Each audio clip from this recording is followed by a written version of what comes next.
ఒక రైతు బిడ్డ కోసం కాలేజీలో సీట్ మాట్లాడడానికి వస్తే అరెస్టులు చేసిన పోలీసులు. ఇదేం తెలివి తక్కువ ప్రభుత్వం? రైతుకు పోలీసులు క్షమాపణ చెప్పి తక్షణమే విడుదల చేయాలి.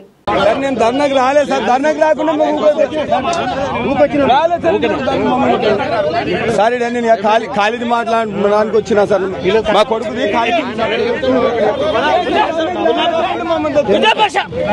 సార్ రాలేదు సార్ ధర్నకు రాలేదు సార్ ధర్నకు రాలేదు సార్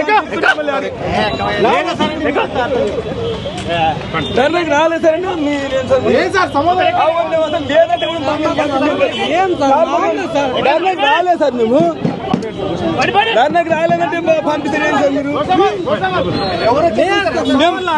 నేను ధర్నకు రాలేదంటే సార్ ఎందుకు ఒక మమ్మల్ని పట్టుకుపోయి అడిగోగలుగుతారు ముంగంటే మరి రైతుని నేను మరి రైతు అయితే నాకే హైదరాబాద్ కు రావద్దా మరి నన్ను అరెస్ట్ చేస్తున్నాడు చెప్తున్నాను కాదని మేము ఎందుకు వచ్చినా మేము రైతులు అంతే కూడా సార్లు అట్లా చేస్తున్నాం దాన్ని మా రీజనబుల్ గా మేము మీటింగ్ వచ్చినా మాకు సంబంధం లేదు ఊక తీసుకోవద్దు ఏం చేయాలి.